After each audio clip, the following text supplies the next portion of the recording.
Be your good friend and be kind to yourself. Yesterday, as I prepared for this podcast, I started practicing mindfulness. I sat down and in my immediate space, I saw my two brooms. I have this one and then I have this other one. And then I said, I think pretty soon I will need replacement of this one. And I could see the wear and tear. Yes, replace. And then the next one, perhaps in a month. So think of that for a moment. And then I was thinking, oh, that's easy to replace. And then I saw my plant.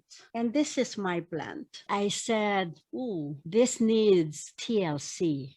It needs watering, it needs fertilizing. Gee whiz, how could I ignore this plant? Then I put my watch on. Yes, it's fully charged. It will last for more than 24 hours. Then I took my phone from my charger, started checking my emails, responded mindfully on how the battery got depleted from all the usage in such a short time. And then I said, well, perhaps the phone is an old version and could not hold the charge anymore. Time to think of replacement, an upgrade perhaps. And then I started my car, started blinking, oil, battery, maintenance, level C maintenance. I don't know. Ooh, what is that level C maintenance? Oh, of course. I have not had the chance to go for service in almost a year. Yikes.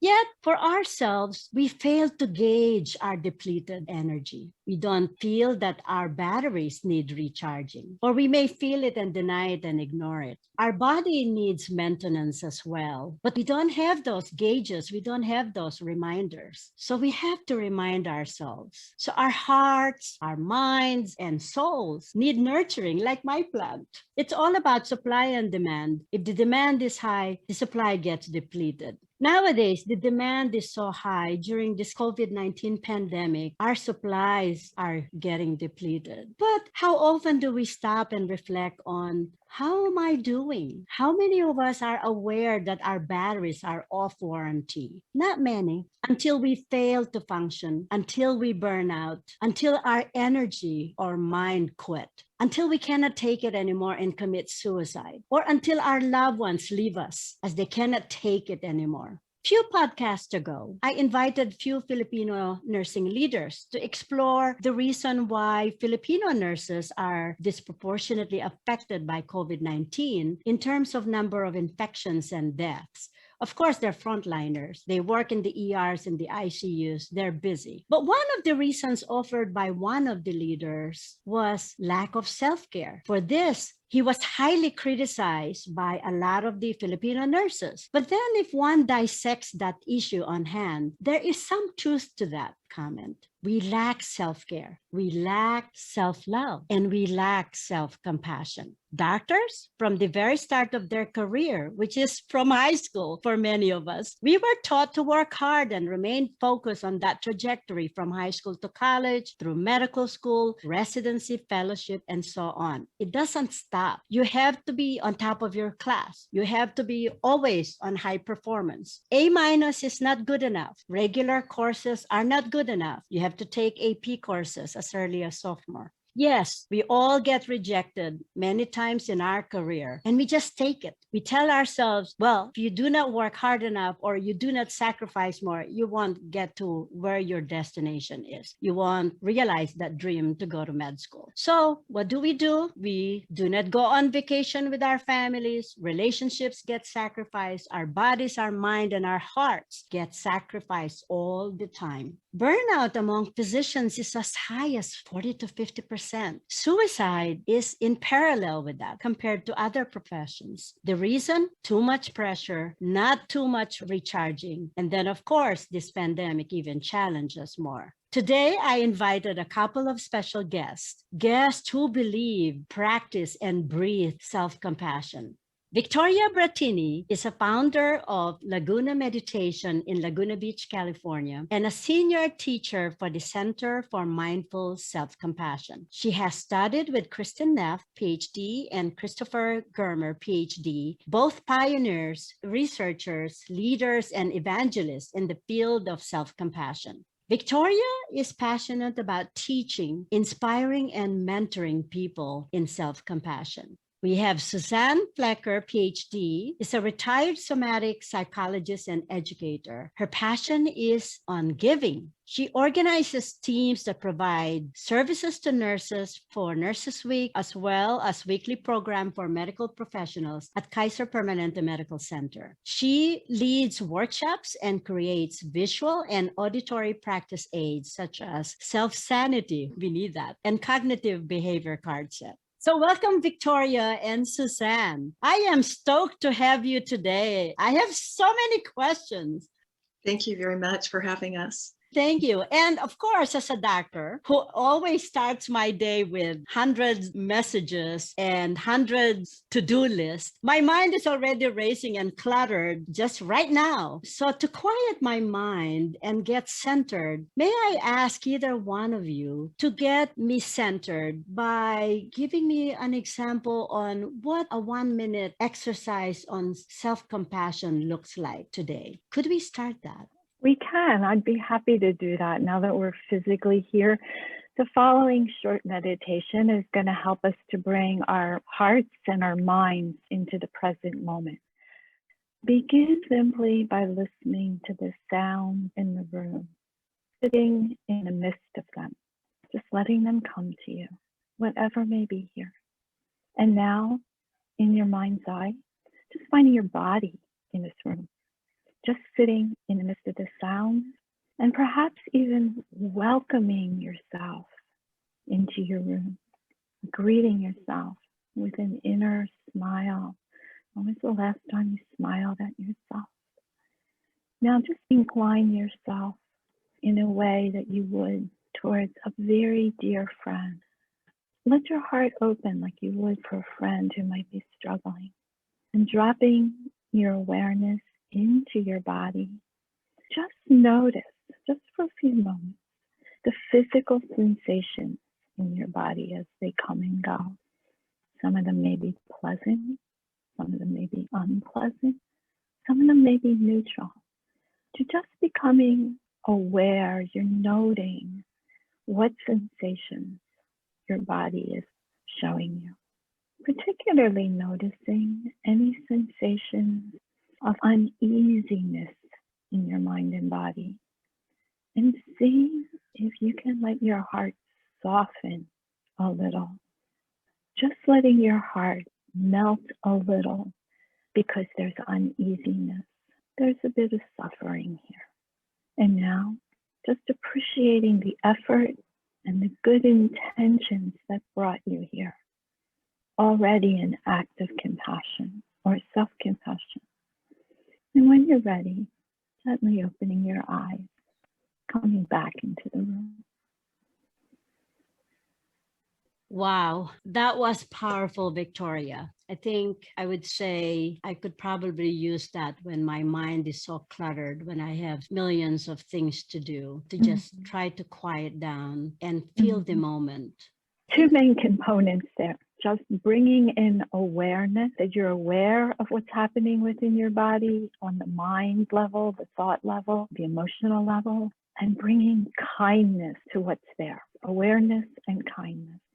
Could we tease down the components of that 1-minute meditation as an act of self-compassion? What are the elements that I should be aware of? As a scientist, sometimes I have to understand the components of that to be able to integrate them. Can you comment on like what are the different elements of that 1-minute exercise that you just did?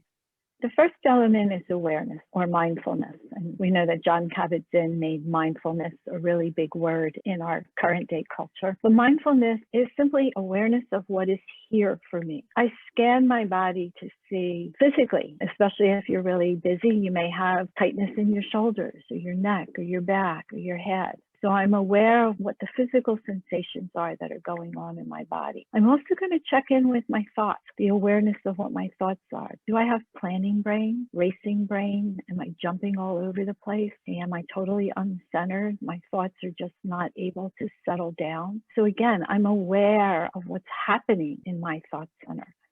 And then I'll scan my emotional framework. Am I feeling happy? Am I feeling sad, frustrated, anxious, depressed, fearful, overwhelmed? What's here for me? Then I can bring some kindness to myself. This is a moment of suffering. Suffering is a part of life. May I be kind to myself in this moment? May I give myself the compassion that I need? And the component, we start out with mindfulness. Suffering is a part of life. That's common humanity. Every one of us suffers. We have pain of some sort or another. It's just the way life is. No matter how much we want to resist having it, it's there. But acknowledging it lets us feel less isolated, less alone. Every person in the world suffers. And then, can I bring kindness to myself? That's the compassionate part. Can I hold this suffering with tenderness, with tender, loving awareness? This is all part of life. This little shift, and I teach my students, this is a practice. We do it over and over and over again. It's a drop-by-drop practice. But the more that I can attend to myself with loving, connected presence, the better my outcomes will be. That's wonderful. That's wonderful for you to clarify those different domains. So to clarify, so you have to be present or mindful. Mm-hmm. And second, this is a part of human experience. Everyone suffers. So it basically normalizes that it's part of humanity. And then the third one, remind me, it's like bringing yourself to it and bringing love and tenderness and warmth into the moment, even if it's emotionally charged. Absolutely. And the reason for that is that we want to activate our caregiver system. Most of the time, especially in healthcare where we're busy all the time, we are in survival mode. So we're in fight, flight, or freeze. We want to activate the caregiver, the mammalian system. The way that caregiver system, the three universal triggers of compassion are, this is what's going to work in our brain and to release some oxytocin. We want soothing touch, gentle or soft vocalization, and physical warmth. So when I say to myself, this is a moment of suffering, I generally put my hand up to my heart. This is soothing touch. This activates my brain, my parasympathetic nervous system, to start releasing some oxytocin. Now, of course, if I'm in the middle of a big meeting, or a couple of years ago when I was in a court meeting, I wasn't putting my hand on my heart. Sometimes we can't do that. But I could go like this, or I could simply rub one of my arms, or I could rub my leg. Again, I'm signaling soothing touch. And the inner conversation is one of soft, gentle vocalization. So I might say something like, oh, honey, this is hard right now. Oh, this is a moment of suffering. Or, wow, this is a lot to bear right now. Can I bring myself some compassion? And so I'll change. The conversation will come from one of loudness generally, because I'll be screaming at myself, to one of softness, of quietness, of calmness. Our brains hear the change. Our brain hear and start to relax when we are soft and gentle with ourselves. I get it. Yeah, I like what you said, Victoria. So Suzanne, when you teach people how to be self-compassionate, you go through those same elements?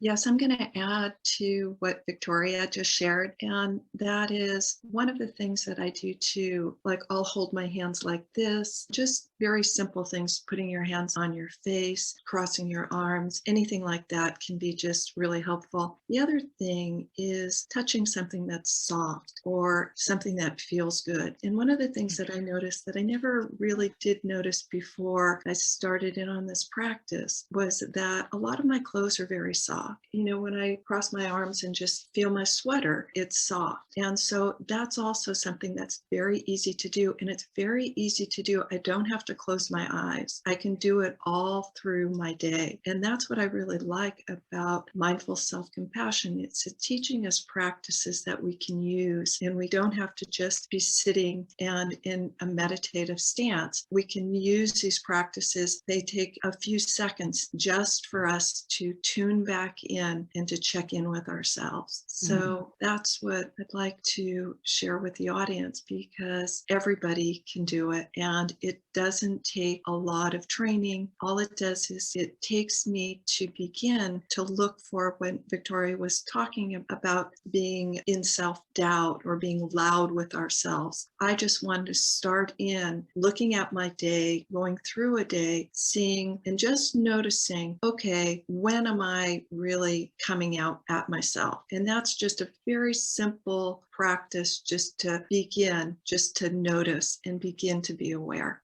That's wonderful. As I rewind, like you were just talking, and I just rewind my mind to when I lost my husband 27 years ago. And as a single mother, I was in that space that my mind was crowded with lots of self-doubts. Would I be able to carry through my two kids who were only 8 and 9 at the time? Could I do this? How could I support ourselves? I couldn't work double time and be present on their soccer, basketball, singing, choir practices, parents, teachers conference. I started doubting myself, and I felt really lost and so alone and so helpless. And then I started picking myself up and say, okay, well, nobody would do this for you, Julieta. You might as well just do it. And as I reflect back, those will be the times, if I knew how to do being compassionate to myself and be reflective and be mindful,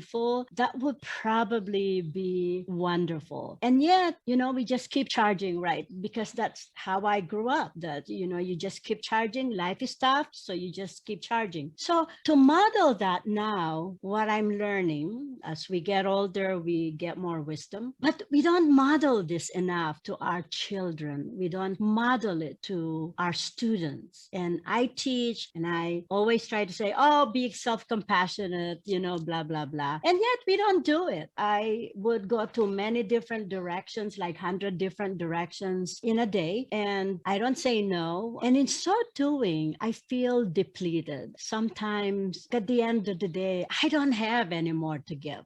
Totally depleted. So I think for our audience, how would you tell them to set those gauges, to set those reminders to themselves? Sometimes we put that on our computer because we sit a lot nowadays on our computer. We a reminder there, stand up, because we're sitting for too long. Could you give reminders to ourselves throughout the day? Hey, you haven't checked in with yourself. I'll give you 3 reminders. One is called stop, and the S is for stop. The T is for take 3 deep breaths. The O, observe what's here for you, what's here physically, mentally, emotionally, and then proceed. So you're really tapping into your awareness, what's here. And if there's pain here, discomfort, giving yourself some soothing touch. I model this for I have 2 grown sons, and I'm the very proud grandmother of 3 little girls. Well, congratulations. Thank you. All the time. Okay. Just stop for a moment. Take 3 deep breaths. Observe what's here. Are you racing around? Is your head over full? Just being aware of what's here, maybe breathing into it, and then moving on. The second little skill or tip, I call these tools in my toolbox. I'm a caregiver. I took care of my parents, my dad, kids, the usual things. So there's a caregiver fatigue break that I like to say, and I have this actually written in my phone. So when I get overwhelmed and I can't remember the words myself, even though I've said it many times, I can look it up. And the caregiver fatigue break says, everyone is on his or her own life's journey. I am not the cause of this person's suffering, nor is it within my power to make it go away, even though I wish I could. Moments like this are hard to bear, yet I may still help if I can. And sometimes I will just repeat that many times in the course of a day. Everyone is on his or her own life journey. And reminding myself of that allows me to give myself compassion as the witness for this person's suffering and the person that would like to help, but it's often out of my control. So I can give myself compassion for that pain, but I can also send compassion to that other person without losing myself in it, without getting lost. So I'm still taking some deep breaths for me, I may send out some breaths for that person also. And the other one is just going back to soothing touch, just putting my hand on my heart. It's like my little message center. Hey, be kind to yourself, Victoria. Be here for you. If I'm here for me, I can be here for you too. But if I'm not here for me, I'm exhausted. I'm depleted. Okay, there's nothing left. So I may also say the biggest, the most important question in mindful self-compassion is, what do I need?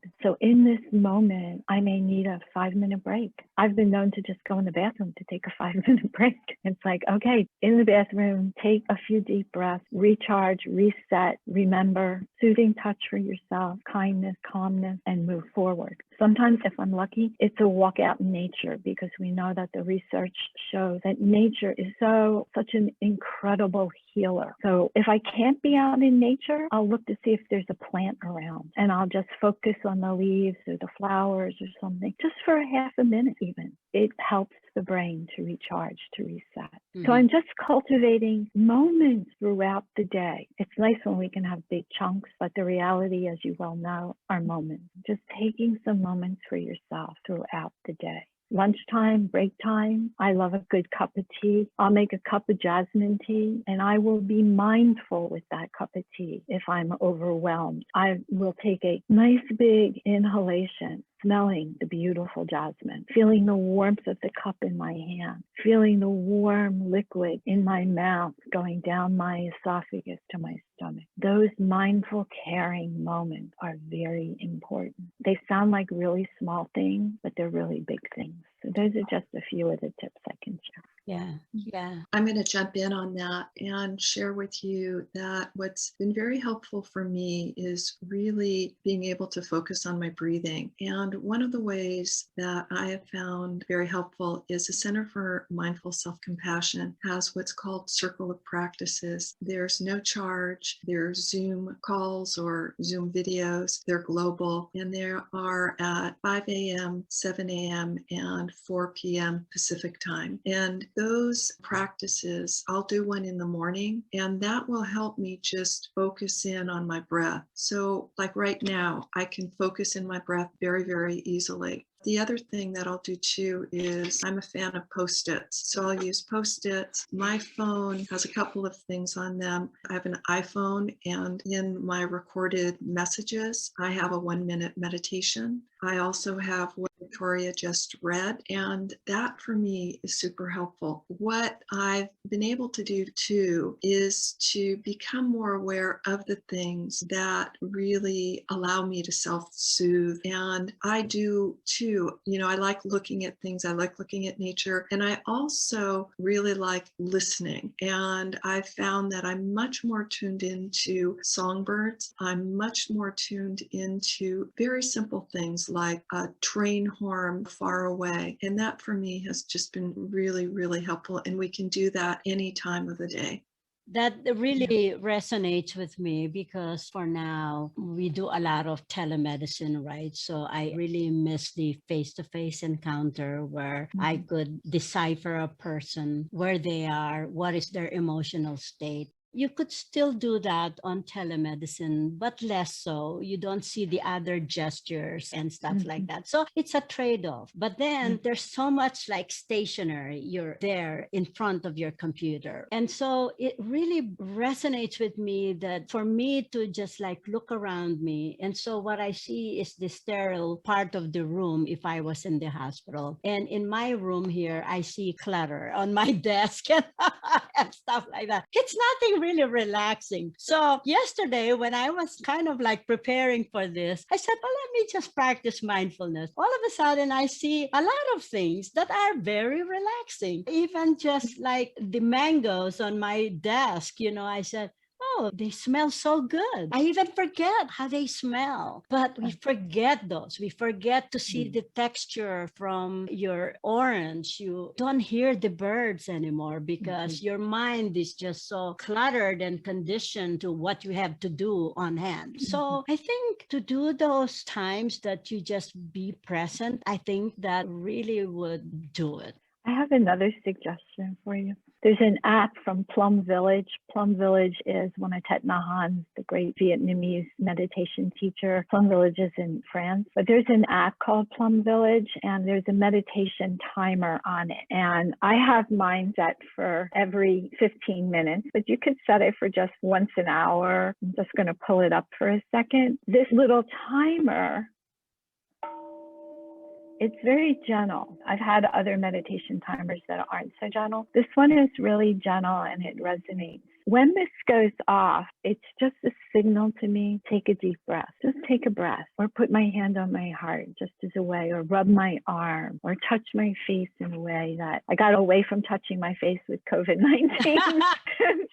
But a soothing thing. And for me, it plays in the background of my mind every 15 minutes. It's just one bell. And it's just my little reminder to be mindful, to be aware, to give myself compassion. And you may want to try that. No one else is going to know why that bell's going off. Reminds me, my childhood was, my parents were very Roman Catholic. And so we went to church a lot. And the bells of the church, I grew up in a very Italian neighborhood, lots of church bells. I love church bells. And so it just brings back that inner sense of peace within me. Just a tiny little trigger, a little reminder of peace, of calm, of self-compassion. And yet that's so simple that you're not really escaping to a place, right? So sometimes I do something akin to that, like when I will read a patient's chart and I said, oh my goodness, I'm seeing this person. And you get really tight already because it's a problem patient. It really just exerts a lot of emotional tightness in you, like,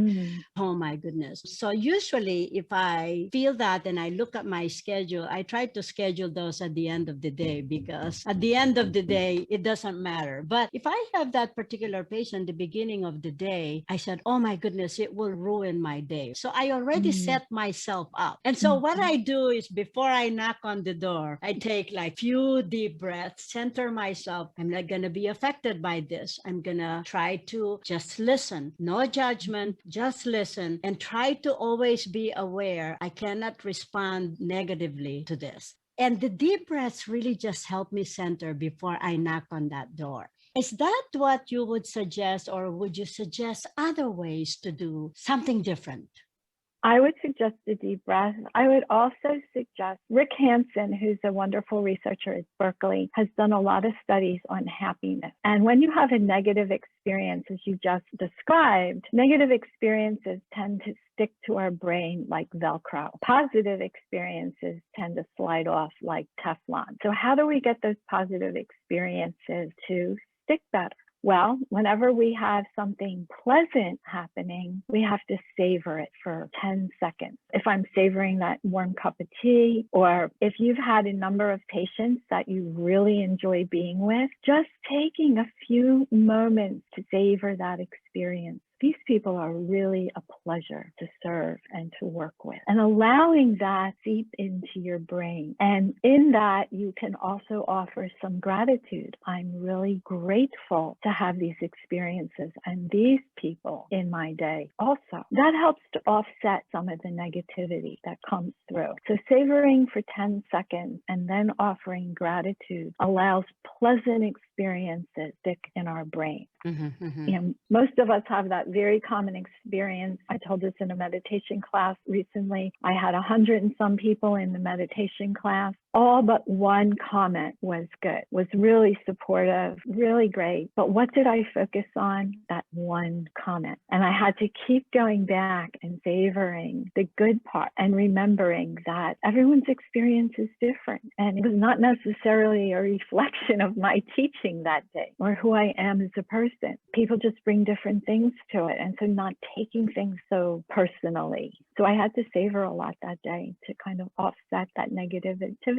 And what I also did is smile at it, because here again is having a lot of equanimity for all the experiences that we have, and not resisting our moment-to-moment experience, but welcoming it, not trying to change whatever is here for us, not wishing for an experience other than what we're having, but giving compassion to all of it, to being present for all of it. And also reminding ourselves that we're part of common humanity and that other people are having these experiences too. We're not alone. And I also have Plum Village, the app on my phone. And I also, every 15 minutes, am kind of checking in with myself. And the thing that's really neat is that I know Victoria's doing it too. And so it keeps me from going into this place of thinking that I'm all alone. And I know that when I was working, that was one of the biggest things that caused me a lot of stress, is that I thought in this situation, nobody else is having it and I'm by myself. So that for me has been really, really helpful too. Yeah, I think in terms of what you said, Victoria, and you, Suzanne, that the negative experience are the ones that sticks. And when we get praise or acknowledged and stuff like that, it just kind of like get brushed off. We don't Teflon. even, yeah. And then the ones that we failed or we did not act appropriately or you got hit in the hand, that stays with you forever. I think it's the way it makes you feel. You feel so bad. So how do you bounce that off? You're saying that you think positive about that negative experience. How do you do that? I remind myself, when you practice self-compassion, you're able to realize that you're just human and that in being human, mistakes happen, things can be said that you regret, regrets happen. And I can forgive myself for that. I can say, okay, so that didn't go exactly the way I wanted it to go. This is a moment of suffering, and I'm willing to try again. I can ask for forgiveness. I can begin again. Unlike when I'm self-critical. Unfortunately, most people think that when you're self-critical, that it's a good motivator. It's actually a horrible motivator, because when we're self-critical, it really badgers our self-confidence. And when our self-confidence is down, we're not willing to try as hard, and we're afraid of failure. When you're self-compassionate, you're not afraid of failing. You're aware that you're a human, that you're going to make mistakes, that things are going to happen that aren't going to go the way you intended, but that I can start again from a good place, from a place of caring, of loving, of kindness. I don't beat myself up for those negative things anymore. I feel badly about them. I'll attend to the discomfort that comes with having made a mistake or losing my temper that day or feeling angry, but I can start again because I'm not afraid of failing. I know I'll succeed. And I just do that with a lot of tenderness, a lot of loving tenderness. This is a moment of suffering. Yeah. I guess that fear, right? So why is it hard for people to love themselves? Why is it hard to do self-compassion? Why is it that people feel that self-care or paying attention to yourself is indulgence and selfishness?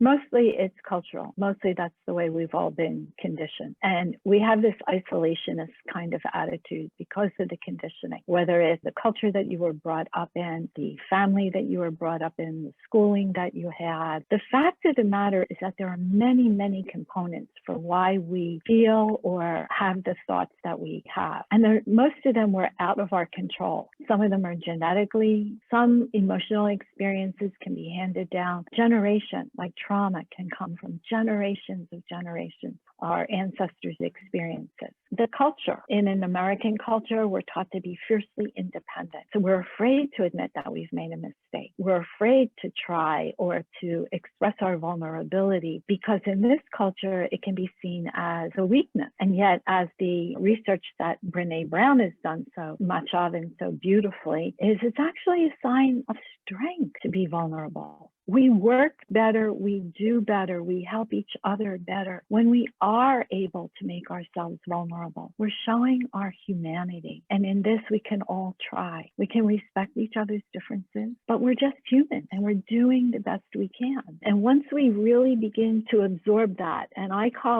like to use the analogy of it's like a gentle rain on you. And the ground has to soak in that gentle rain to really absorb. And that's what self-compassion is like. You can't just kind of dump it in and expect you're going to have it right away. It's a practice. And as I tell all of my students, it's drop by drop. Drop by drop, you fill up that cup. and it becomes easier and easier. You'll start smiling at it. It's good to know. As you know, I am an avid fan of lifelong learning, that it's never too late to learn, and could probably hear that we always call medicine as the practice of medicine. We keep practicing it. So I guess we could start practicing self-compassion and keep going at it until it's really deeply ingrained in us. Believe it or not, we are on our time mark, and I like the two of you to give our listeners some take-home points. For take-home points, I would say do the stop exercise, just the S for stop right now. Take 3 deep breaths. Observe what's in you, whether it's your thoughts, your feelings, your physical sensations. Breathe into them. And notice that you're suffering. Be kind to yourself. Proceed. And I would also suggest that you use a mindfulness timer or some other timer through the course of the day just to take some deep breaths just for you. Maybe some soothing touch, holding your hand on your heart. And if you don't want to do this out in public, every time you go to the restroom, put your hand on your heart. Just feel that warmth, that internal warmth that you can bring to yourself. Let your heart melt for you.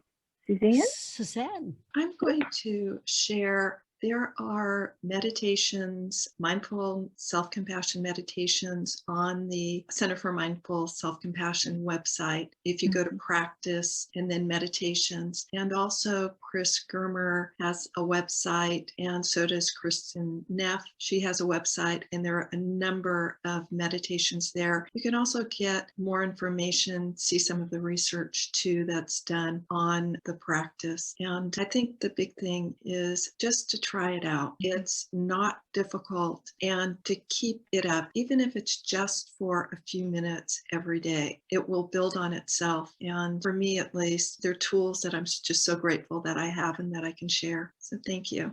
Thank you so much. And Suzanne, Victoria, I do appreciate it. More to follow. Thank you. Have a wonderful day. You too. You too. Bye-bye.